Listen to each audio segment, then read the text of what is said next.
I am so excited to introduce this man who is just so amazing. Andrew Blackwood is an individual couple and family coach at DK Leadership in Toronto. He is a psychotherapist with his doctorate of Ministry of Marriage and Family. He has a passion to equip youth, parents, and couples with tools for effective relationships. Welcome, Andrew. Thank you. You and I were on 100 US, 100 on the US, and so excited. We have so much to talk about because we're speaking today about a topic that is uncomfortable, complex, and very scary. And it is the topic of how to speak to your children about death. That's right. Now, as we were speaking in the green room, I have my 2-year-old daughter, and every morning she wakes up, she says, "Mommy, Daddy's coming back?" Right? And I always say, yes. But I cannot even imagine sitting and, God forbid, if something was to happen. Right, telling her that he wasn't. That he won't come back. Right. So I'm just going to ask you, how do we have that conversation to speak about death? Well, you know, there's so many things about it, but even before we get into the steps, a lot of people are concerned about doing it right and making sure it's perfect because they don't want to mess their children up. Right. Right? Because you don't want to mess them up, well, right? Exactly. You just don't want to mess them up. The reality is nobody's perfect. So we don't want to focus on being perfect. We just want to be prepared. So the first thing I tell people is prepare, plan. Think ahead about what it is that you want to say. I personally like to write things out a little bit so you can be intentional about being brief. You don't want to go into this big, long lecture and, you know, so you want to be to the point, right? See, but that can be so scary because when you being to the point, when I hear that in my head, just your father's dead. Sounds kind of cold. That is so harsh. It's so harsh, and for some people who are probably dealing with that. So don't be afraid to use direct words. Precisely, and that's what I mean. Because the second thing we talk about is using the word death and dying. Yes, you have it right here, yes. And when I say be brief, I don't necessarily mean blunt. But just don't anticipate it being a year-long conversation. Depending on the age of the child and what they're going through and how they're experiencing it individually, they may stop in for a brief moment and then leave and then come back a few minutes later, a week later, a day later. So you want to be prepared to welcome those kinds of questions, which is, again, the third step. We want to listen and we want to ask questions. We want to pay attention because children are more aware of things than we think. Yes, they are. So they may have come across death or dying in some other part of their life if they've, as opposed to just thinking this is their first experience with it. So even before someone dies, we know that death is a part of life, so we can keep our eyes open for that. They might come across a dead bird in a park, or something of that sort. So those are opportunities to talk about what that means to them and how they experience that. In a way, taking this word that can have a negative connotation and making it positive, because as I'm listening to you, I see your eyes light up when you're speaking about it, and it just clicked for me in making this not a happy, oh great, he's dead, but a positive twist to it, especially I'll speak for myself, Latino people, we are just afraid of speaking about death. Like we run away from it. And when I lost my father-in-law, that was the first time I ever experienced death.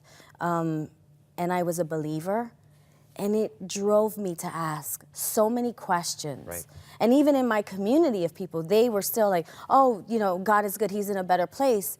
But that's not ever comforting. Well, that doesn't ever comfort me to say, oh, he's in a better place. So I can't even imagine telling a child, they're just in a better place. And that's the thing. Sometimes we want to provide comfort, and we do it with euphemisms or phrases that we think are going to make things easier. But sometimes they make things more challenging for the child. If you say, well, this person has gone to sleep. Yes. Right? How many times you hear... They went for a walk and they're not coming back, and the child is confused. So it can lead to kind of anxieties about sleep or separation. So that's why we want to really be intentional about using those specific words, but also reassuring the children. So when we talked last time, we were talking about communication, Yes. clarification, and the importance of that. So sometimes they might ask questions, and it's okay to respond with another question to get at really what are they worried about. Are you concerned that you're not going to be taken care of? And then you can reassure them, and you can meet them where they're at with their specific concerns. And again, like I said before, depending on the age of the child, they might have specific concerns, or they might not even have the language for those concerns. So it's better to think of this as an ongoing kind of conversation as opposed to you only have one shot at this, so you got to get it They're right. dead, that's it. Right. So are there any, for someone who's watching out there who has experienced death and trying to explain it to a child, especially with what is going on in this world, there's so much violence being shown on television every day, just high schools, people going into schools and just being shot. And what words can you use to explain death to a child? What are some good adjectives or things like that to speak? Again, when you think about the experience, there's a very big difference between your peer being shot down the hall versus your elderly grandparent dying who you knew was very sick for some period of time. Yes. So you want to appreciate the difference. So when it comes to language, like I said before, you want to be clear, okay, this person has died. So they're not going to be saying hello, they're not going to be here, or if it's a pet, you want to acknowledge, okay, the dog won't be barking anymore, won't be running anymore. So you want to be very specific and use real life examples. Oh, that is so powerful. Being specific, because once again, you just want to put a Band-Aid on everything, but also walking your child and saying, this person will not be walking by us, so that they really have a concept and understand that. And number 4, you say to reassure them that they are loved and will be cared for. Yes. Which is so powerful. It's really important, especially when children are kind of nervous and they're wondering, because at certain ages, they're kind of thinking the world is about them. Yes. Either they've caused this death, or this death now means that they're going to die, or everybody else around them is going to die. So you want to offer that care and that compassion. Again, the more accurate we can understand them is the better chance we have at meeting that need in a particular way. And I think that the last thing that I would say, number 5, is be aware of how you experience death and loss and grief, so that you can kind of realistically know how to approach. Because sometimes we're not aware of what we look like, Yes, what we sound like, expressing. right? Or sometimes we experience a death, or we deny the death and the impact that it has caused. And sometimes we think that's going to be most helpful for the child if we don't show how we really feel. But at the end of the day, we recognize that life has death in it. That doesn't mean that you are going to be immobilized. It doesn't mean that you have to be anxious forever. So the more that we are equipped to say, okay, this has happened, I feel sad about it. When you see these tears, that's what it means, right? So you're modeling for them that it's okay to feel. It's okay to mourn. It's okay to grieve. As parents, we want to protect our children, want to right? shield them We from want it. to say, oh no. So how do you find that balance of, especially if you're a single mother and your husband passes unexpectedly, and you don't want to be crying all over the place, but you're in such pain, and yet how do you share that pain with your child and not putting so much on them? Trying to find that balance. It's a hard thing to find the balance, but I do believe it's possible. The first thing is, you don't want to isolate yourself. Your child or your children are not the only people that you have in your life.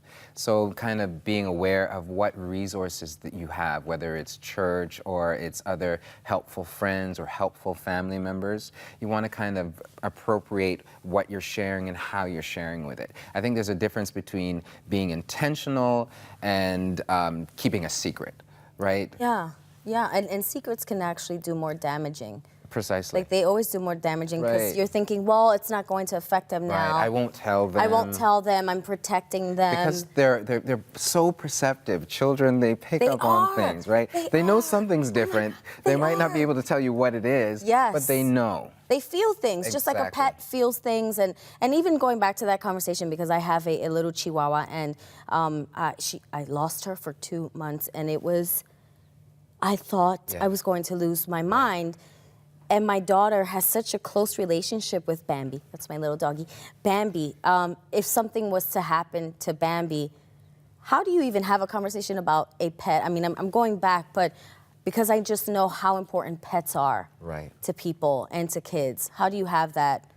I think once again, just the beauty of those 5 steps or tips that we talked about, they would still apply. Okay. Right? You do want to be specific, and I appreciate you kind of saying that you lost Bambi for a period of time. I did. Because loss and grief, they're very much connected. There are some differences to them. So you could lose something and experience grief, but that's another opportunity to kind of recognize, okay, this child is experiencing something that's significant.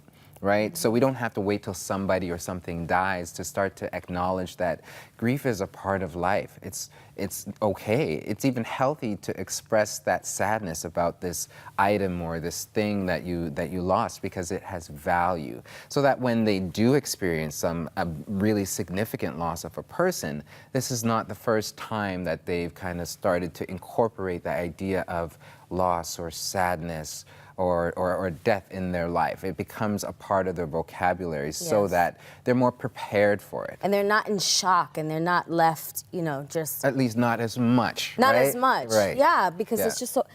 Every time I speak to you, I learn so much. I'm like, oh, I need to go home and write all of this down. Andrew, thank you so much. My I pleasure. love when we get to speak. God bless you with your work and everything you do.